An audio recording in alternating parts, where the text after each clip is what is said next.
Lanciano, la ville du miracle eucharistique le plus impressionnant de tous les temps. Voici l'histoire du miracle eucharistique de Lanciano et ses conclusions par la science du XXe siècle. À travers certains des plus prodigieux miracles que l'homme ait jamais pu témoigner, entre autres à travers les miracles eucharistiques, miracles divins qui démontreront à maintes reprises la présence réelle de Jésus dans le Saint-Sacrement de l'autel.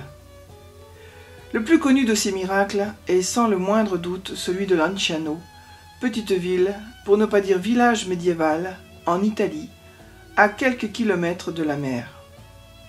Voici l'histoire. Un moine de la communauté des Basiliens, sage sur les choses du monde, mais moins sur les choses de la foi, passait par un moment difficile dans sa perception de la réelle présence de notre Seigneur Jésus-Christ dans l'Eucharistie. Il priait constamment pour le soulagement de ses doutes. Celui-ci effectivement doutait et se trouvait consumé d'effroi de perdre un jour sa vocation. Son martyre était très pénible et il souffrait quotidiennement de la routine de son sacerdoce. Finalement, un matin, pendant la célébration de la messe, sujet à une grande attaque de doute, il commença la consécration devant les habitants d'un village voisin. Soudain, après la consécration du pain et du vin, ce qu'il vit sur l'autel le fit trembler des mains. Il resta interdit, le dos tourné aux fidèles, pendant un moment qui sembla aux paroissiens une éternité. Puis, doucement, il se tourna vers eux et leur dit « Ô témoins heureux, à qui le Dieu béni, pour contredire mon incrédulité, a voulu se révéler lui-même dans ce béni sacrement et se rendre visible à nos yeux. Venez voir notre Dieu si près de nous. Voici la chair et le sang de notre Christ bien-aimé. » En effet, l'hostie s'était transformée en chair et le vin en sang. Les fidèles ayant témoigné du miracle commencèrent à pleurer en demandant pardon et en suppliant miséricorde. Certains se frappèrent la poitrine en confessant leurs péchés et en se déclarant indignes de témoigner de ce miracle. D'autres encore s'agenouillèrent en respect et en remerciement pour le cadeau que Dieu leur avait offert. Ce jour même, la rumeur du miracle parcourut tout le village, comme un feu embrase une forêt, et tout aussi vite, les villages voisins jusqu'au Saint-Siège même. Certes, le don de Lanciano était adressé aux bons moines italiens, au peuple du petit village et aux hommes de ce temps, mais aussi aux hommes de toutes les nations du monde et de toute génération à venir, car ce qui est le plus remarquable est la continuité même de ce miracle. Ce miracle demeure visible pour tous, pendant une période de 13 siècles, sans toutefois le moindre usage d'un quelconque produit de conservation ou de substance chimique permettant à la chair et au sang de rester frais.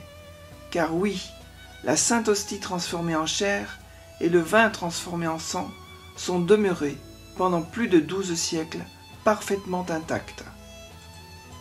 En 1970 et plus tard en 1981, une investigation scientifique fut encouragée par l'Église catholique.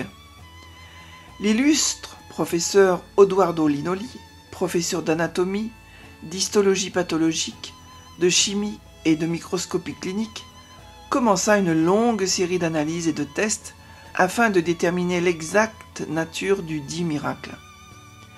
Les investigations furent toutes menées avec des procédures de haute gamme technologique, dont les observations furent largement confirmées par une série de photographies prises au microscope.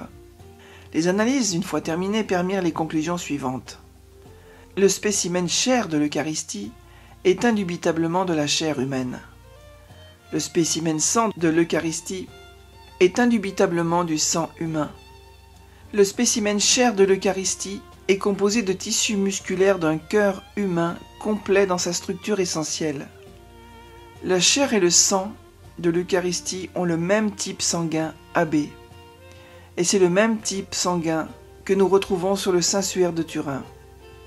Plusieurs minéraux ont été trouvés dans le spécimen sang de l'Eucharistie, des chlorites, phosphore, magnésium, potassium, sodium et calcium.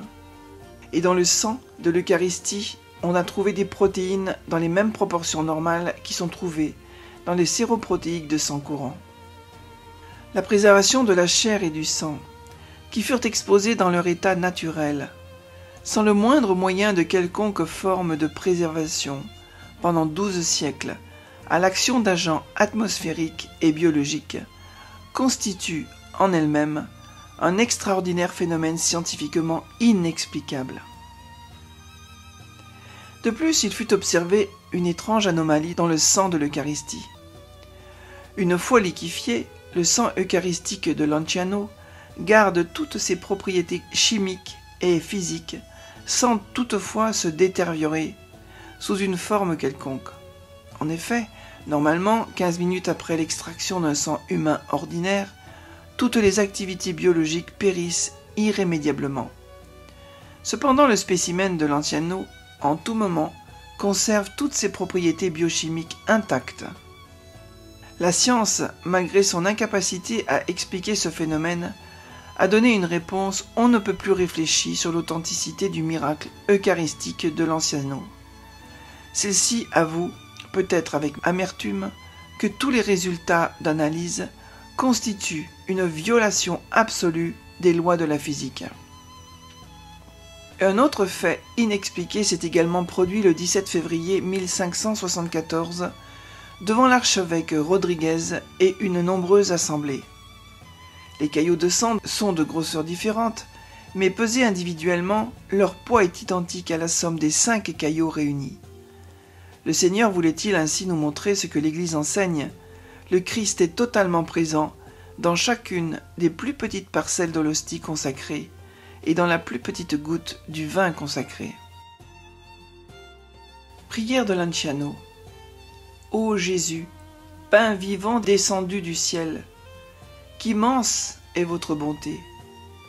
Pour soutenir notre foi dans votre présence réelle dans l'Eucharistie, vous avez daigné, avec un miracle inouï, changer tout à coup les espèces consacrées du pain, du vin, en chair et en sang. Elles se conservent dans le sanctuaire eucharistique de Lanciano. Augmentez toujours plus notre foi en vous, Seigneur présent dans le sacrement. Faites que, brûlant d'amour pour vous, nous venions chercher le réconfort dans les dangers, dans les nécessités et dans les angoisses, uniquement à vos pieds, ô divin prisonnier de nos tabernacles, ô source inépuisable de toute grâce.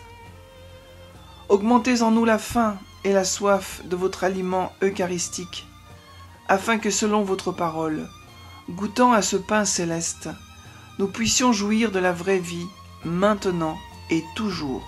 Amen.